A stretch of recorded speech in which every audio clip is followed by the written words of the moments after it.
Good morning, students. Today we are with another topic of Bhakti and Sufi traditions, that is Chistis in the subcontinent.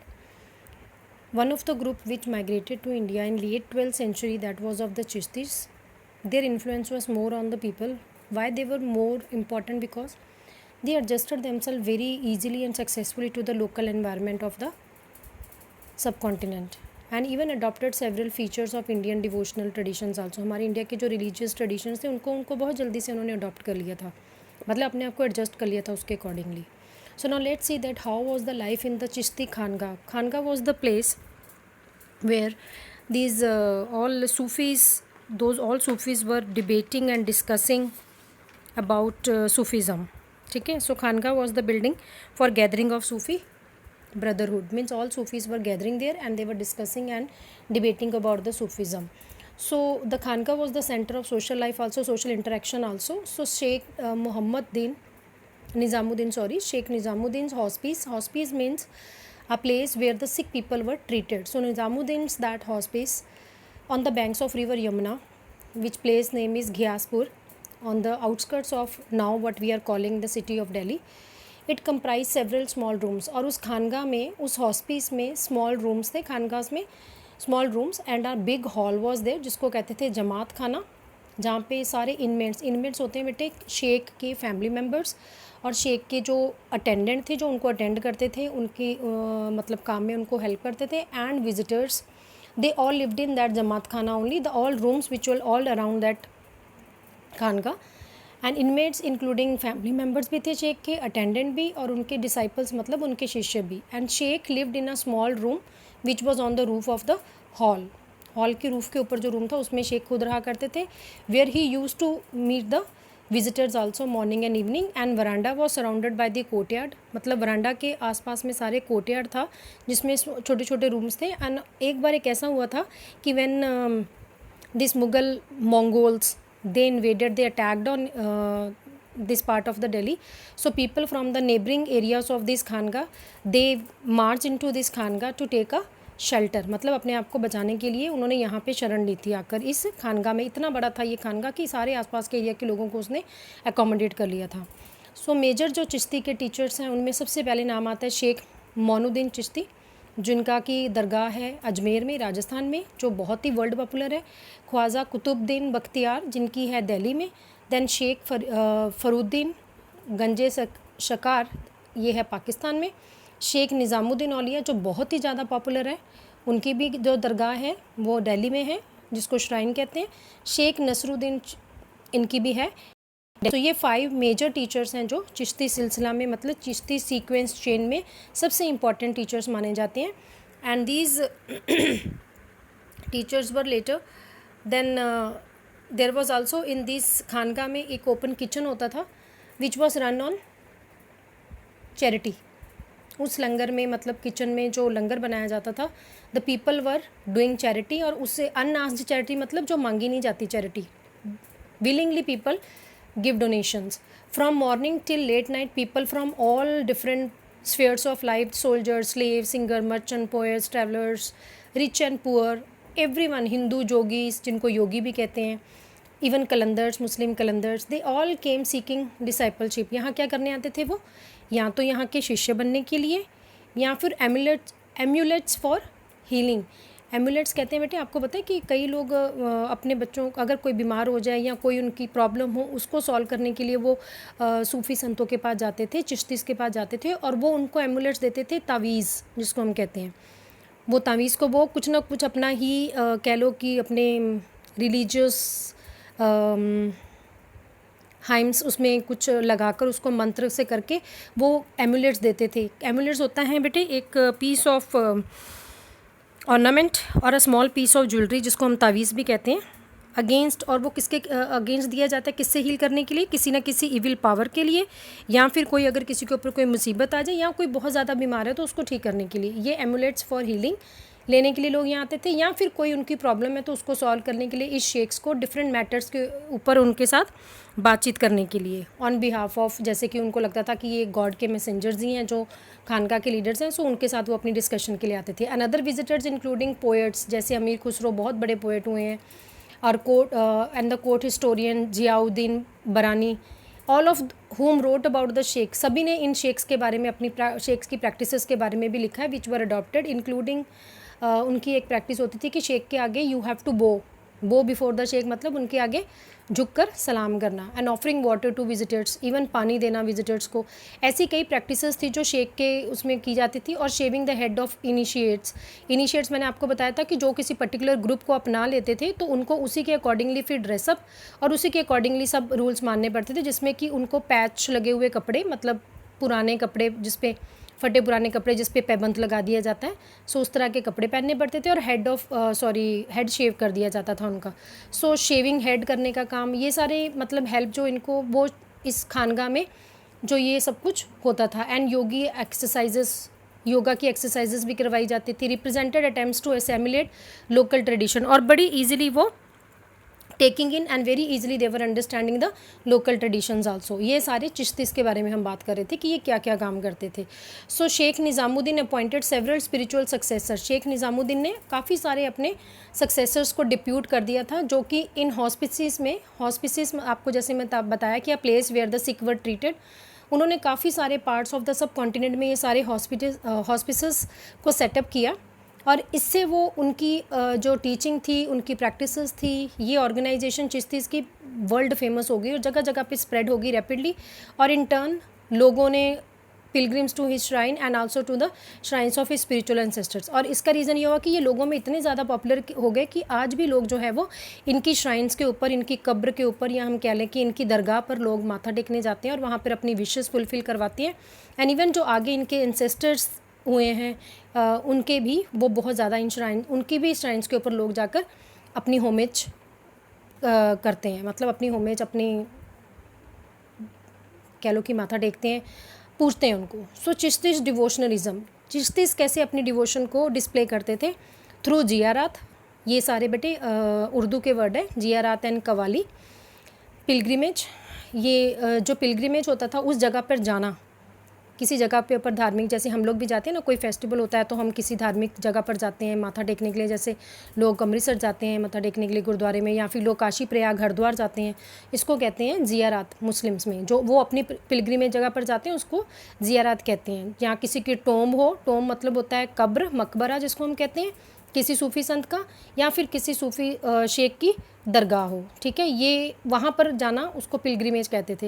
And this practice is an occasion for seeking the Sufi spiritual grace. और ये क्यों जाते थे? उन सूफ़ी संतों की दुआएं लेने के लिए, उनसे बरकत, उसको बरकत कहते हैं वो, ठीक है, उनसे ब्लेसिंग लेने के लिए, जिसको कि उर्दू में बरकत कहा जाता है। And for more than 7 centuries people of various class, caste, social background, they express their devotion to these दरगाहs। आज भी लोग जो है वो इन दरगाह के ऊपर जाते हैं। 5 ग्रेट चिश्ती संत की जो हमने अभी पढ़े हैं, 5 संत। सो अमंग दीज द मोस्ट जो पॉपुलर थे वो थे ख्वाजा मोइनुद्दीन चिश्ती, जिनको कि गरीब नवाज भी कहा जाता है। गरीब नवाज मतलब गरीबों के राजा, comfort of the poorer, comforter, जो पुअर लोगों को कंफर्ट देते हैं, ठीक है। So the earliest textual references to Khwaja Moinuddin dargah date to 14th century, कहते हैं 14th century से ये स्टार्ट हुआ था। And it was evidently popular because of the austerity and piety of its sheikh. और कहते हैं वो सबसे ज़्यादा इसलिए पॉपुलर हुए थे क्योंकि being a sheikh he was very very, we can say that the experienced and very very generous Sheikh.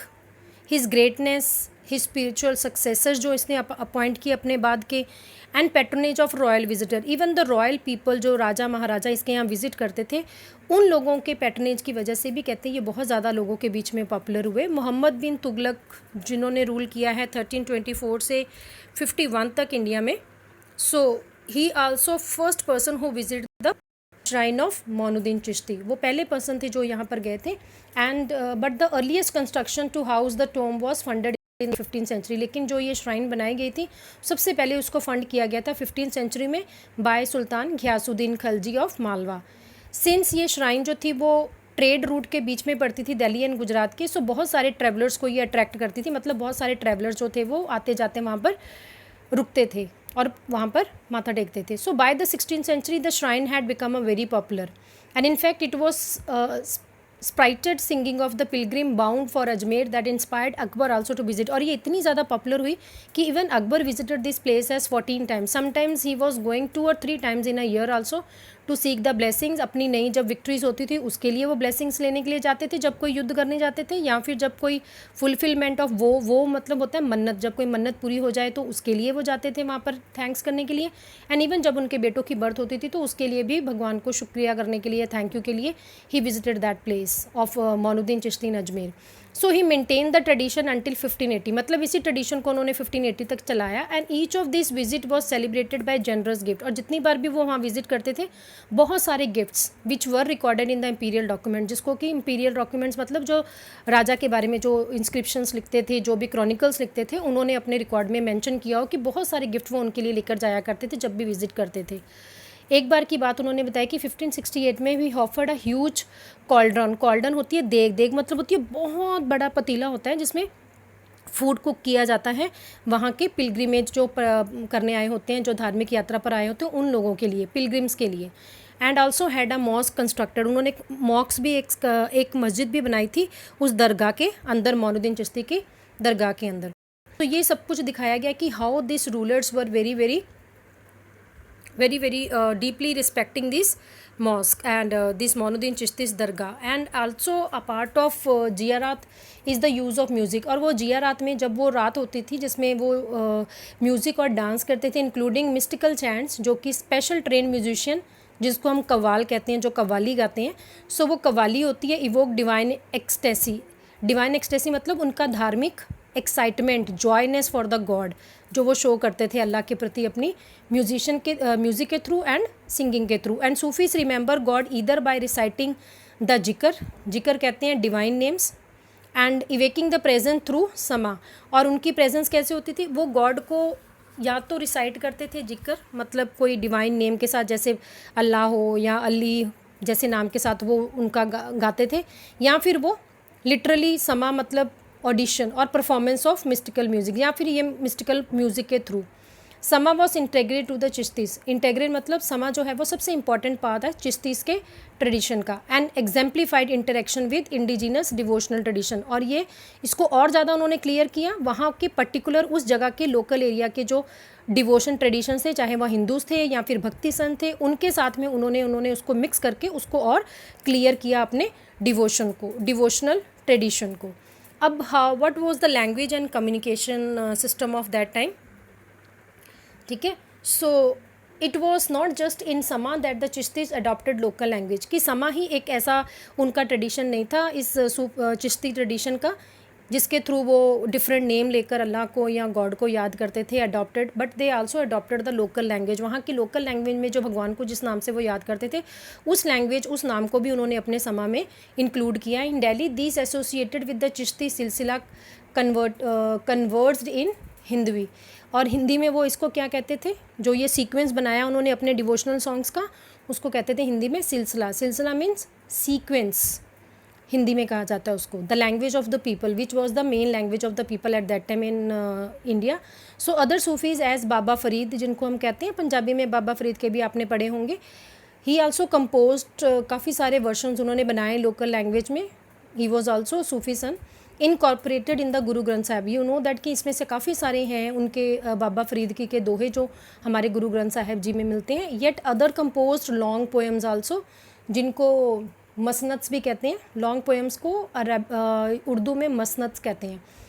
It means to express ideas of divine love, भगवान के प्रति जो डिवाइन लव है हमारा, वो ह्यूमन की लैंग्वेज में एक्सप्रेस करने को कहते थे मसरत। And for example the Prem Akhyan, that is love story.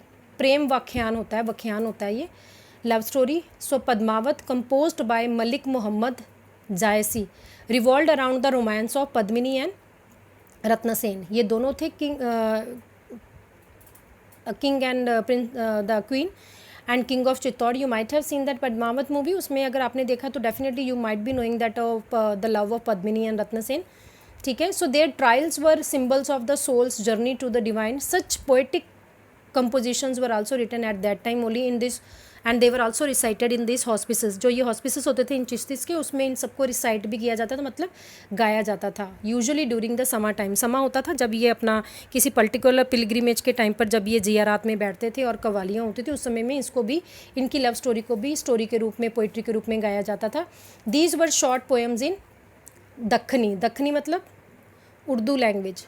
दक्खनी in variety of Urdu attributed to Chishti Sufis who lived in this region during the 17th century. Dakhni होती है दक्षिण पार्ट ऑफ इंडिया. वहाँ पर जो उर्दू उस समय जो चिश्ती लोग यूज़ करते थे, चिश्ती सूफीज, उसको कहते हैं दक्खनी. ठीक है, उस लैंग्वेज में उन्होंने काफ़ी सारी poems they have written. Poems were also probably sung by women. और ये पोएम सिर्फ ऐसा नहीं कह सकते आप कि सिर्फ मैन ने गाई है, बट कि women also Sufi, womens also while performing household doing, when they were grinding the grains, when they were spinning, मतलब जो चरखा चलाते थे या फिर बैठकर वो अनाज वगैरह पीसते थे चक्की पर. सो उस समय ये वुमेन्स अपने घर में बैठकर इस तरह की सारी पोएम जो ये सूफी संत ने लिखी थी वो गाया करती थी. And other compositions were in the form of lullabies and shadinama. Shadinama मतलब वेडिंग सॉन्ग्स. ठीक है, एंड लुलाबल्स मतलब जब बच्चे का बर्थ होता है तो उस समय जो बचपन के जो उसके रिचुअल्स होते हैं उसमें जो गाई जाती हैं, वो सारा भी इन कंपोजिशंस में देखने के लिए मिलता है. It is likely that Sufis of this region were inspired by the pre existing bhakti tradition. इसका मतलब ये है कि सूफीज जो थे वो किससे इंस्पायर हुए, जो उससे पहले ही भक्ति ट्रेडिशन हमारे हिंदूज़ का चल रहा था. कनाडा में चाहे वो हमने देखा वचनास के रूप में, या लिंगियात्स देखे आपने, है ना, या फिर आपने मराठी जो आपने देखे संत वगैरह पंढरपुर के. सो ये सारे लोगों के डिवोशनल सॉन्ग से, डिवोशनल कंपोजिशन से ही ये सूफी संत जो हैं वो इंस्पायर हुए थे. It is through this medium that कि Islam gradually gain a place in the village of the Deccan. और इसी की वजह से वो कहते हैं कि ये जो इस्लाम था इसने स्लोली अपनी प्लेस गेन की या अपनी जगह बनाई विलेजेस ऑफ डेक्कन. डेक्कन तो you know only the central part of the country, उसमें उन्होंने अपनी जगह बनाई. Now let's see that the Sufis and the states. So I think so कि this we can do later on as the time limit is crossing. So this topic I will do tomorrow. So thank you.